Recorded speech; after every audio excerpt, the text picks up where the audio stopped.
Alright, so this is the third part of this tutorial. We so far covered how you can stop code from working while you're actively editing the content in Squarespace and how you can stop the code from working while you're overall in the back end of Squarespace. Now in this third example, we're going to see how we can stop the code from working on the live side and rather have it working only while you're inside edit mode. So without further ado, let's go ahead and take a look.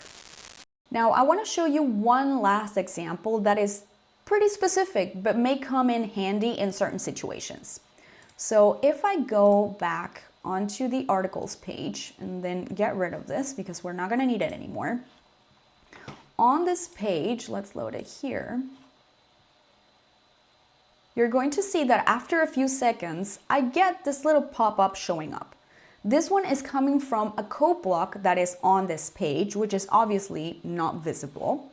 And then if I go into the backend and edit here the page, I cannot really see where that code block is located. And I know that this is a very simple example. And of course, if you were to do something like this, you would be able to find the code block. But humor me and let's just assume that this is a very complicated layout and it's pretty difficult for your client to be able to find that code block or even for yourself to find it after going back into a site that you haven't touched in a couple of months. So regardless of the reason why you want to make that code block more visible, let me show you how we can do that.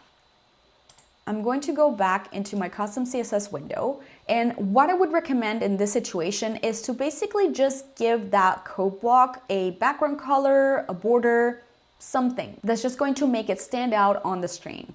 So I'm simply going to be targeting the code block through the class of code block because I already know that that's a class that the code block has, but you're free to use a block ID or a data section ID or an anchor link, whatever it is if you need to narrow things down. And then it's just a matter of just giving it a background color. So I'm going to set this one to background color red.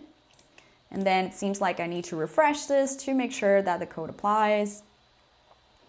But basically, this is just going to make sure that the code block is visible on the screen. So now, once this loads, we can obviously see that the code block is located there.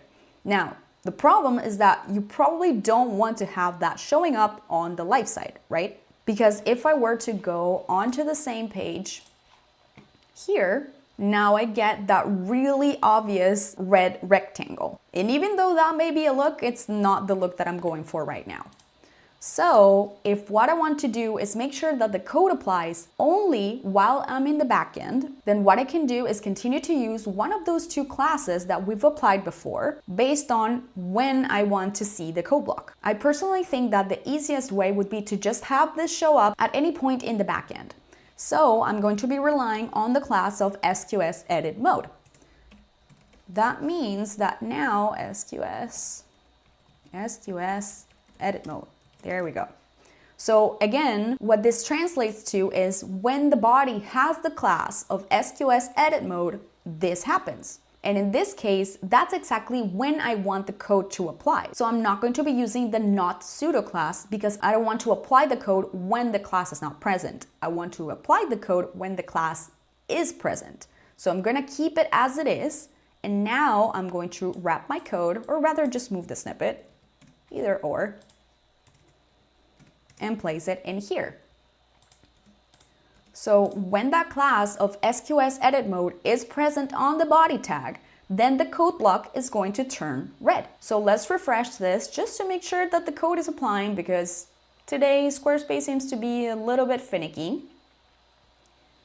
Let's wait for this to load. And now I should still be able to see the background color applied to the code block because the class of sqs-edit-mode is applying. So here you can see the red rectangle.